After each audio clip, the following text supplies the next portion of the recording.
I see in the comment thread of every one of my videos, commenters claiming that Ashkenazi Jews are descended from converted Turkic Khazars. I thought it would be worthwhile to address this myth.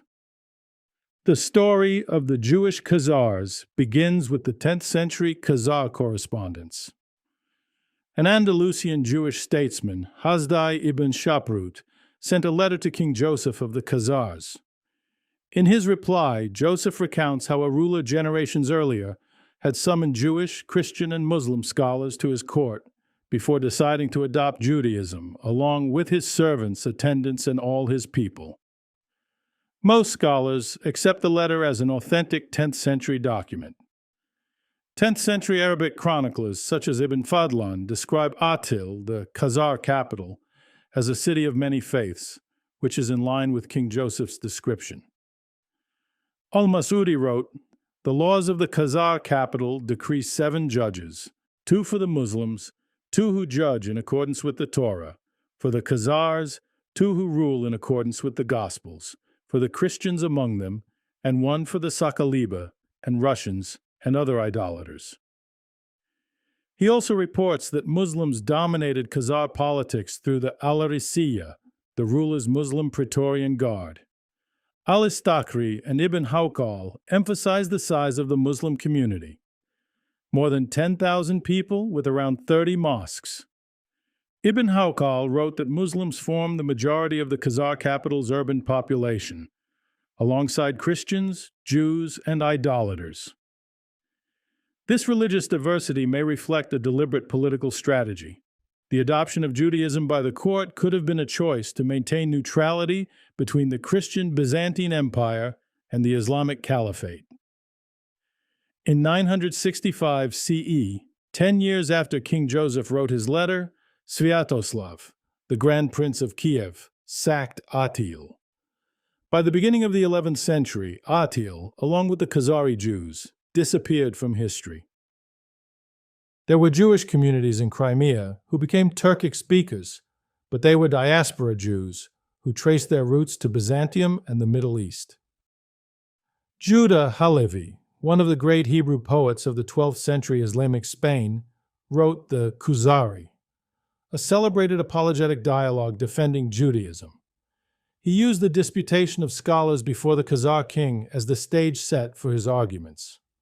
Translated from Arabic into Hebrew, it was studied for centuries by Jewish scholars, keeping the history of the Jewish Khazars alive. That would have been the end of our story if it had not been for Abraham Polak, a 20th century Jewish historian living in the Palestinian Mandate. In 1943, Polak published Khazar-era, History of a Jewish Kingdom in Europe, claiming the Khazars were the demographic foundation of Eastern European Jewry. The book was well received by the Jewish public, who seemed to find inspiration in the tale recounted in King Joseph's letter of Jewish conquerors driving the Bulgars from their homeland and settling in it. The city of Tel Aviv even awarded Polak the Bialik Prize for Jewish thought. Polak's thesis, however, would soon be thoroughly discredited by the work of multiple scholars. Douglas Dunlop, an Arabist at the University of Glasgow, published The History of the Jewish Khazars in 1954. He carefully went through all the Arabic sources on the Khazars, translating them and setting them in context. He found that the Judaism of the Khazar kings and their circle coexisted with older pagan customs and didn't spread widely. He wrote, "The Judaism of the kings and their circle existed side by side with institutions deriving from the heathen past. And evidently, the Judaism of the Khakan did not lead him to uproot old customs to which the populace was attached." On the question of Ashkenazi origins, he concluded, "To speak of the Jews of Eastern Europe as descendants of the Khazars would be to go much beyond what our imperfect records allow." Peter Golden, a specialist in the history and languages of the Turkic steppe peoples, agreed that the Khazar conversion was real but limited.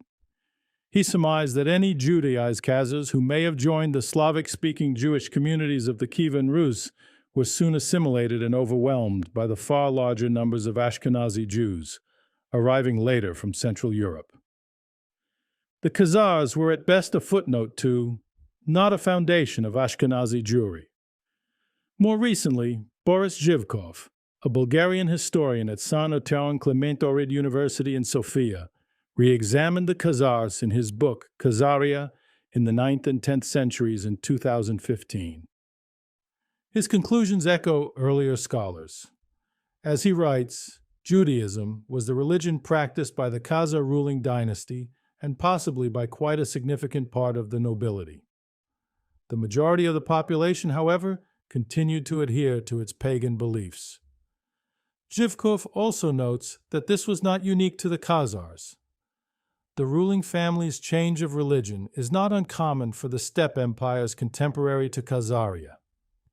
A very similar example is the Caucasian state, where the nobility, or rather a small part of it, together with the ruler, converted to Manichaeism around 765 AD, while the majority of the population remained pagan. Like Dunlop and Golden before him, Zhivkov situates the Khazar conversion as an elite phenomenon, real but limited, leaving little trace on the broader population. This would explain the complete lack of archaeological evidence of Jewish practice in any of the Khazar archaeological sites. It had even been suggested by proponents of the Khazar origin story that Yiddish was born in Crimea. Linguists have shown this to have absolutely no basis, since Yiddish is demonstrably a Germanic language with Hebrew and Slavic additions, and no trace of Turkic influence. In 1976, Arthur Koestler's bestseller, The 13th Tribe, repackaged Polak's thesis for a mass audience. Koestler transformed a discredited academic theory into a popular origin myth, which would be amplified 1,000-fold in the age of social media.